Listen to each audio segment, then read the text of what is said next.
A paz do Senhor Jesus, irmãos, tudo bem com vocês?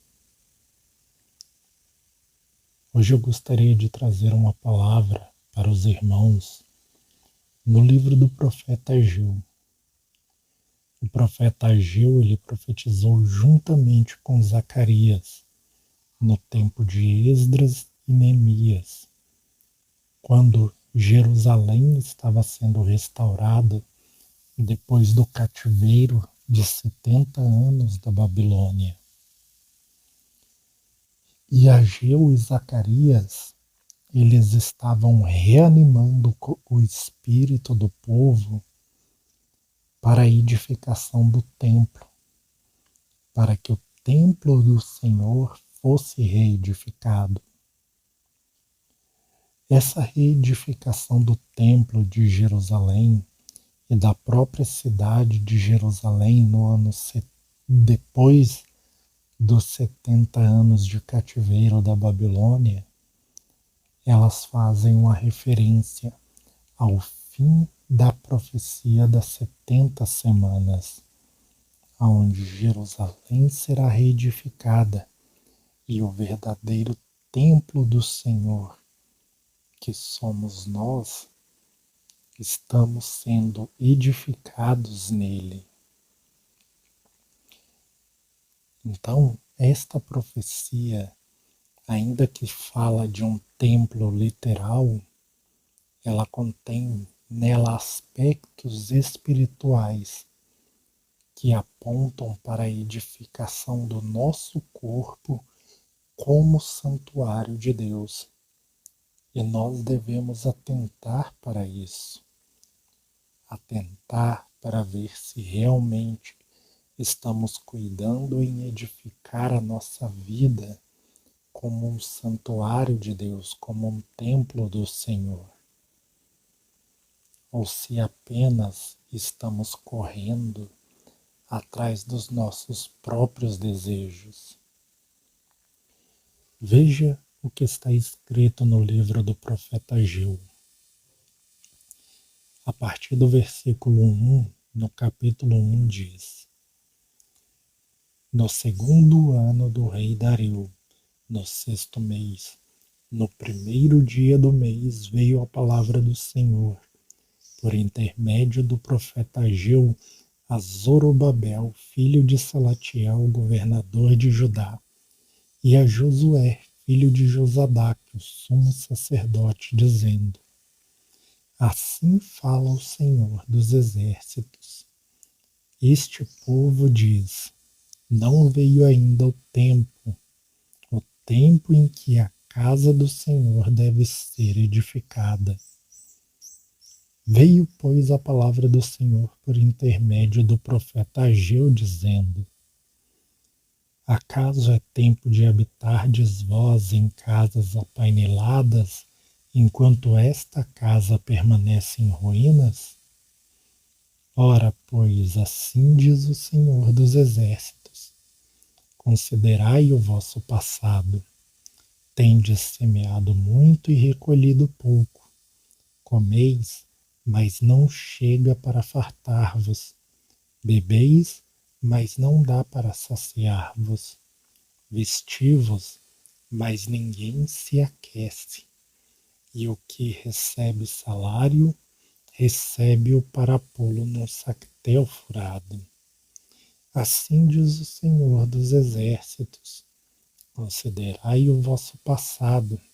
Subi ao monte e trazei madeira, e edificai a casa, e dela me agradarei, e serei glorificado, diz o Senhor. Esperastes o muito, e eis que veio a ser pouco. E esse pouco, quando o trouxeste para casa, eu com um assopro dissipei. Porque, diz o Senhor dos Exércitos, por causa da minha casa que permanece em ruínas, ao passo que cada um de vós corre à sua própria casa. Irmãos,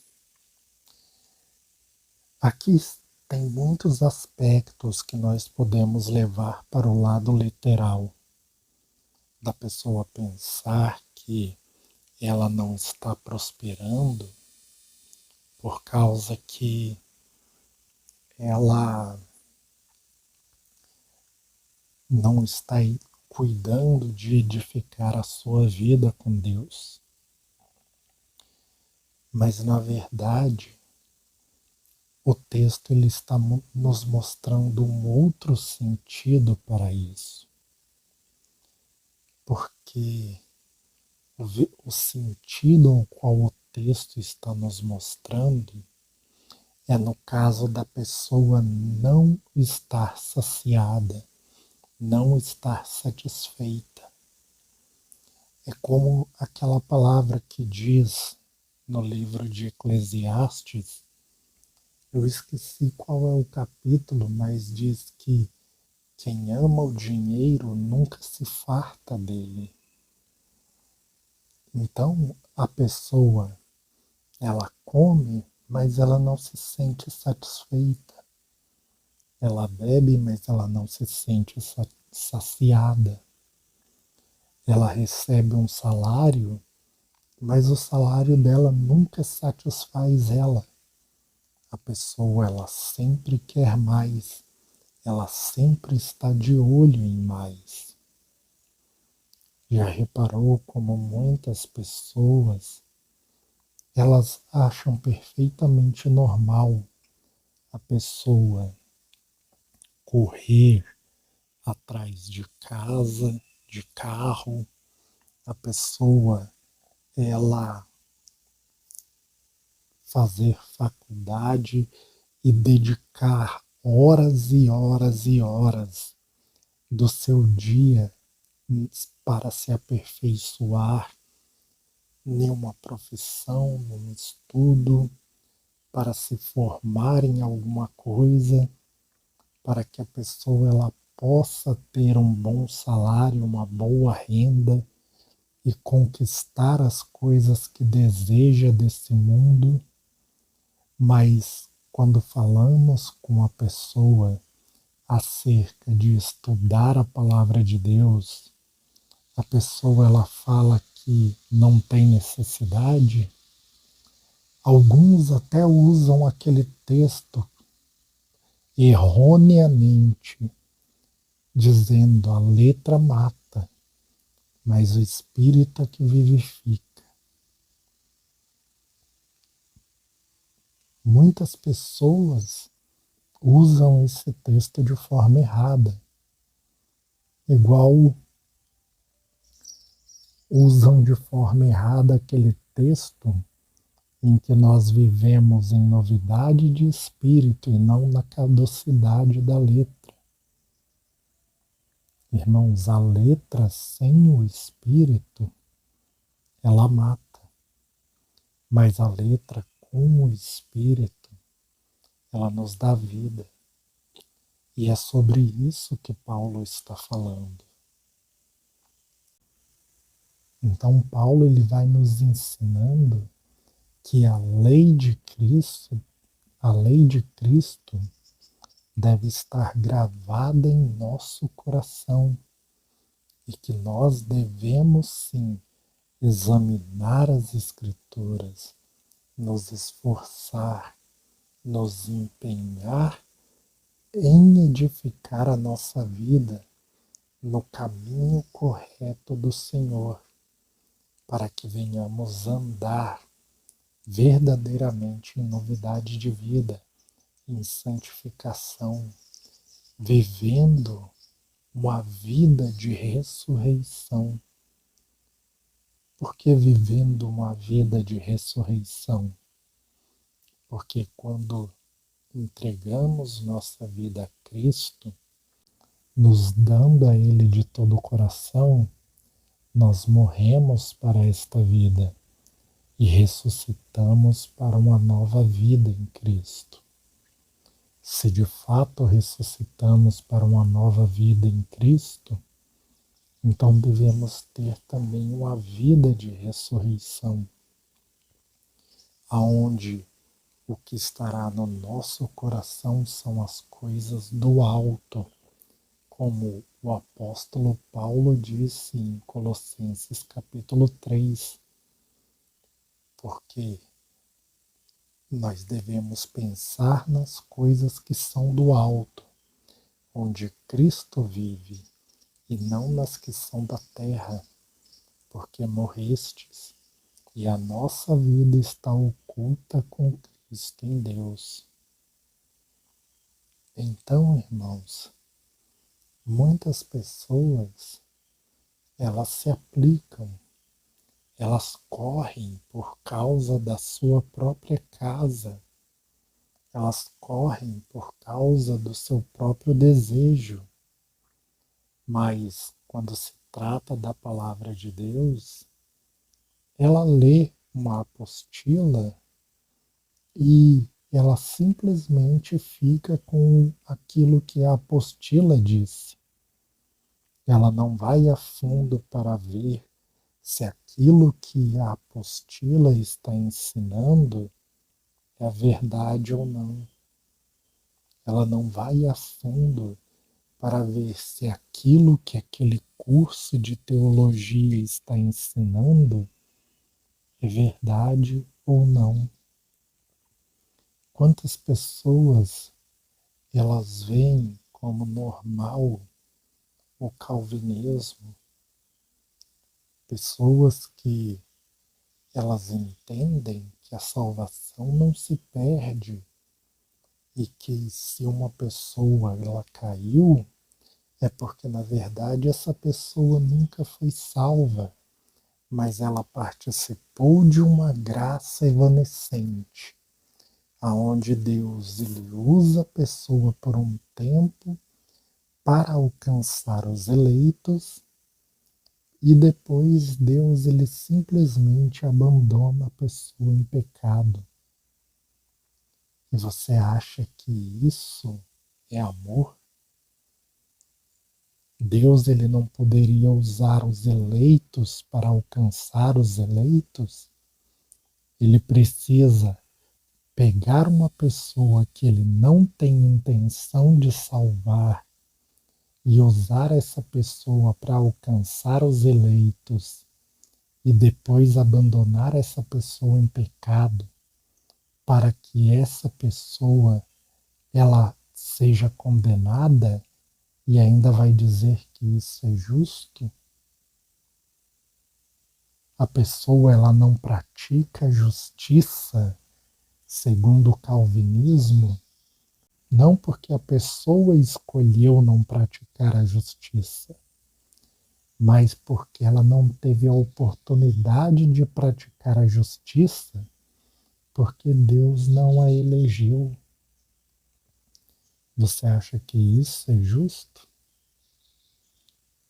Essa pessoa, ela simplesmente, no dia do juízo, ela poderia dizer: mas Senhor, como que eu poderia praticar o bem se o Senhor não me permitiu praticar?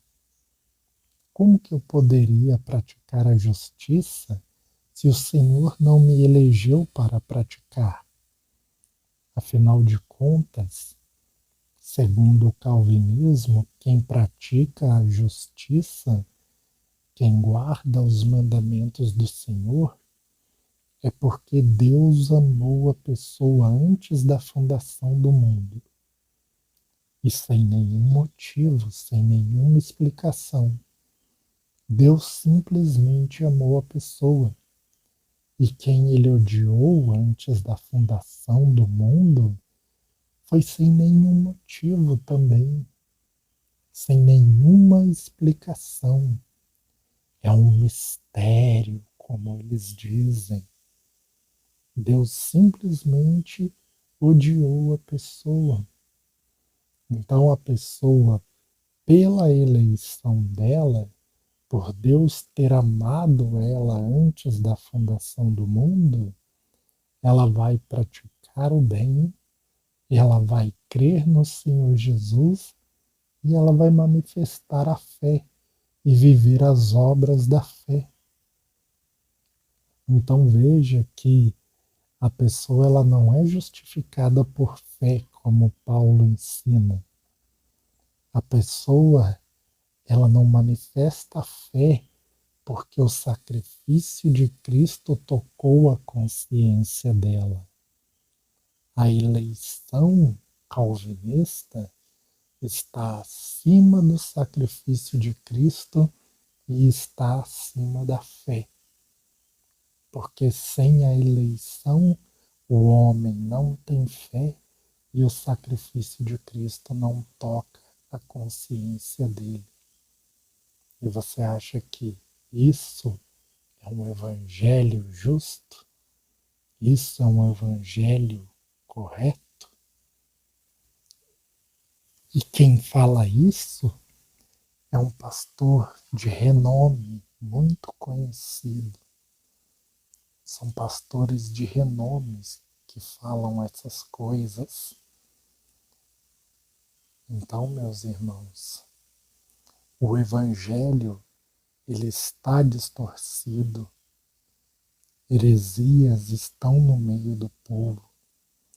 O pré-tribulacionismo que coloca pessoas festejando a bodas do Cordeiro, festejando a vitória antes da batalha, ao passo que uma parte do corpo de Cristo estará aqui na terra sofrendo, gemendo, sofrendo a ira de Deus, como eles dizem, né?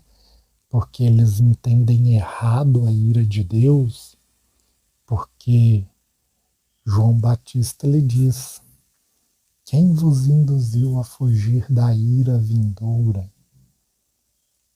Irmãos, se a ira vindoura fosse a grande tribulação, aqueles fariseus que ouviram João Batista falando isso já escaparam da ira vindoura, porque eles não estão vivos mais para participar da grande tribulação.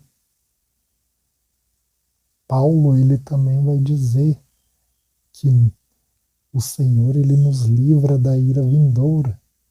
E ele fala no mesmo sentido, porque a ira é o juízo, é a condenação, é o lago de fogo. E dessa ira, nenhum ímpio irá escapar, a menos que se converta, que se arrependa. Então consegue compreender? Não tem como eu falar de amor quando eu penso que é injusto que eu esteja aqui na Terra na grande tribulação, mas outra pessoa pode estar. Como que eu posso dizer que amo o próximo se eu considero isso injustiça? Quer dizer que a outra pessoa que ela está disposta a dar a vida dela pelo Senhor Jesus, ela pode ficar sem bodas. Mas eu que acho injusto, se eu tiver que ficar na grande tribulação e se eu tiver que dar a vida pelo Senhor Jesus, eu tenho que ter bodas? Quanta incoerência, não? Então o outro que tem mais disposição, que ele está disposto a morrer pelo Senhor Jesus, ele fica sem bodas. Mas eu não estou disposto a morrer pelo Senhor Jesus. Considero isso injustiça. Eu tenho que ter bodas. E isso é amor? Coloque a mão na consciência e raciocine um pouco. Muitos postes ídolos têm sido levantados nas religiões hoje. E os postes ídolos que têm sido levantados nas religiões hoje são os seus líderes. João Calvino, Martinho Lutero, Ellen White, entre outros, Charles Spurgeon e muitos outros homens que as pessoas estão dispostas a lutar, entrar em combate por causa desses homens, mas elas não têm a mesma disposição de fazer o mesmo por Cristo, de buscar a verdade na palavra de Deus e de contrariar o que homens como estes falam, por causa que o que eles falam é o que é aceito pelas pessoas. Eles não buscam na palavra de Deus. A pessoa fala, isso é de tal jeito, e ao invés da pessoa ir na Bíblia e procurar, ela simplesmente não é assim mesmo. Está escrito, eu já vi esse versículo aí, mas e o contexto? Já leu o contexto? O que o contexto está falando? Já viu as referências? O que as referências estão falando? Todas essas coisas precisam ser analisadas. Então, a casa de Deus, ela precisa ser restaurada. O templo do Senhor,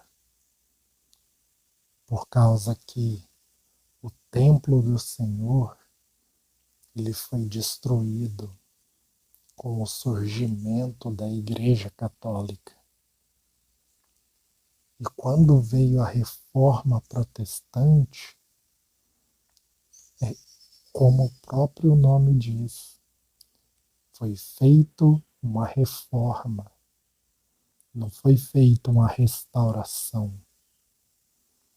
A reforma, você conserta algo que está torto aqui, tampa um buraco ali, passa uma demão de tinta, dá uma disfarçada nisso daqui, dá uma disfarçada em outra coisa ali, mas a essência continua a mesma.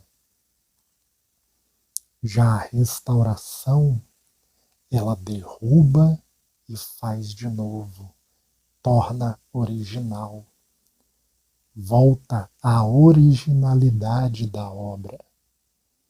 E é a originalidade da obra que nós vemos em Atos dos Apóstolos, que a igreja precisa retornar. Então, o profeta Ageu vai continuar dizendo assim, no versículo 10, por isso o céu sobre vós retém o seu orvalho e a terra os seus frutos. O orvalho, para aqueles que têm um conhecimento a mais da palavra de Deus, sabe que fala do derramamento do Espírito, por causa que o Espírito do Senhor cai como orvalho sobre o seu povo, como chuva sobre o seu povo, que é a terra, para que dê frutos. E esses frutos que são produzidos pelo povo de Deus são as primícias para o Senhor, as primícias da terra. E as primícias da terra são o dízimo. Veja só o que diz: por isso o céu sobre vós retém o seu orvalho, e a terra seus frutos. Fiz vir a seca sobre a terra, e sobre os montes, e sobre o cereal, e sobre o vinho, e sobre o azeite, e sobre o que a terra produz, como também sobre os homens, sobre os animais e sobre todo o trabalho das mãos. O produto da terra, o produto dos animais na antiga aliança eram as primícias que eram entregues para Deus. E sem o orvalho para que a terra frutificasse, as primícias, que são o dízimo da terra, não eram entregues. O apóstolo Paulo, em 1 Coríntios 15, a partir do versículo 20, ele vai dizer que o Senhor Jesus ressuscitou como primícias e que nós também, no nosso tempo, ressuscitaremos como primícias para Ele. Tiago, capítulo 1, versículo 18, vai dizer que Deus ele nos gerou como primícias da sua palavra, pela sua palavra. Então, irmãos, as primícias da terra, os frutos da terra que nascem da edificação da casa de Deus, quando Deus ele se agrada da edificação que o povo está fazendo da sua casa, são filhos do reino, são reis e sacerdotes que serão glorificados na sua vinda, por causa que o Senhor, o que Ele deseja é colher o cereal da terra para o seu celeiro e glorificar esse povo. Só que se a terra não está recebendo chuva, se os dons do Espírito não estão sendo derramados, como que os frutos vão ser produzidos? Como que primícias vão ser geradas para que sejam colhidos no dia do Senhor?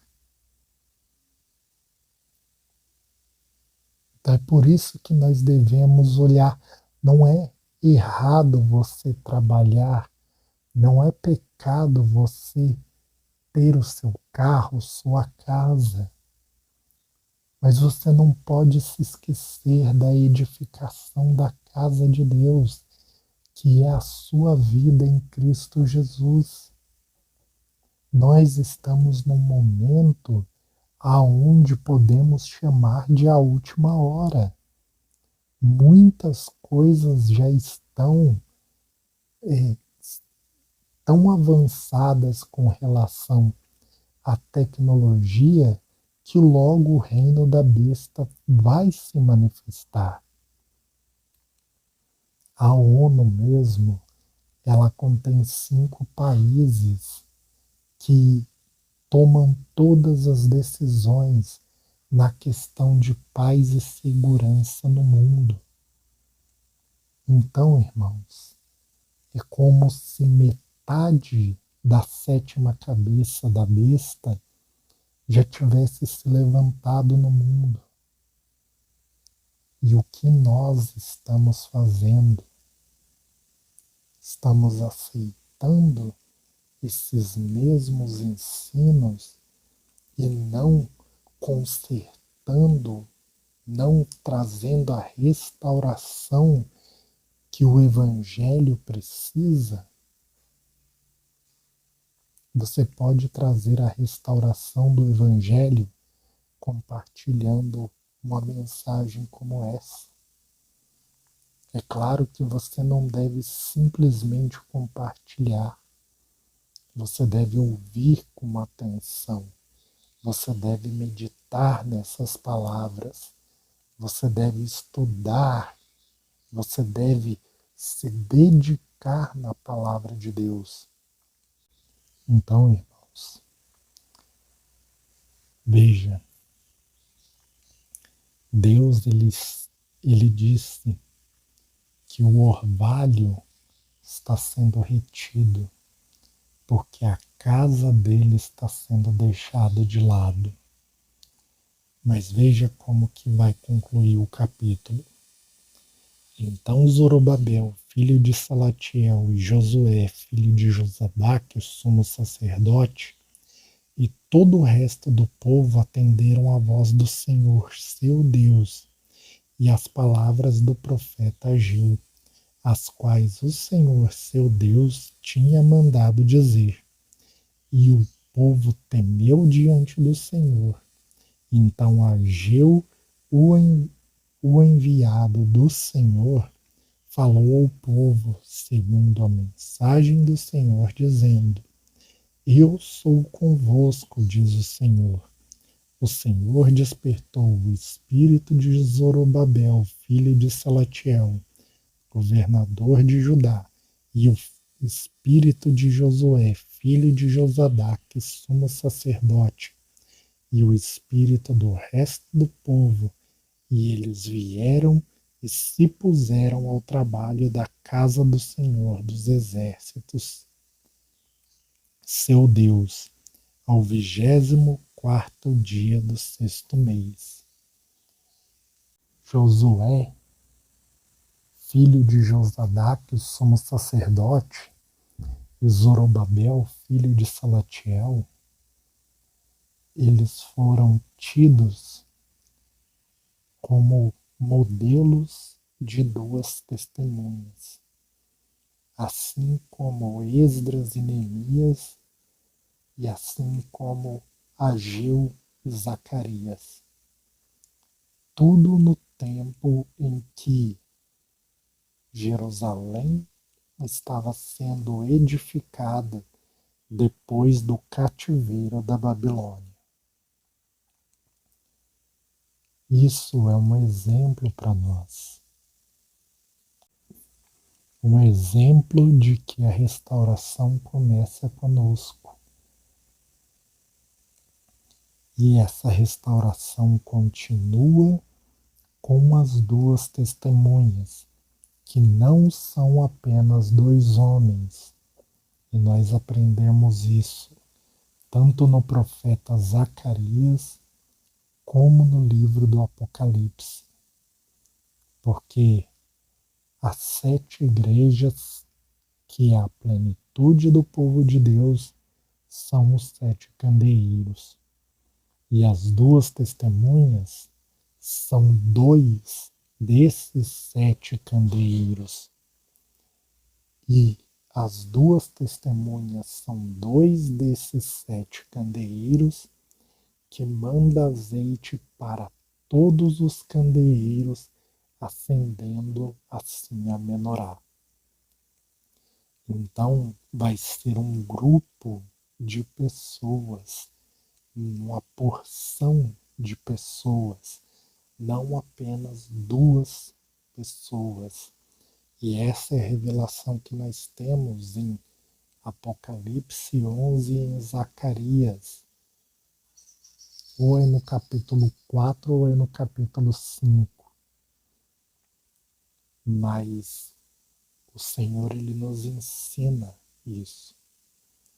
Então, vamos cuidar da edificação do templo de Deus. Não aceitar os erros teológicos, mas sim buscar a verdade do Evangelho na palavra de Deus, não ficar apenas buscando livros de homens aonde você vai ler uma mensagem e vai ler um versículo e falar está correto, mas e se dedique à palavra, à Bíblia, porque nela o Senhor, ele te dará sabedoria. Como ele diz no livro de Tiago, no capítulo 1, versículo 5. Se alguém tem falta de sabedoria, peça a Deus que a todos dá liberalmente. Então, fiquem todos na paz do Senhor Jesus e que Deus abençoe a todos.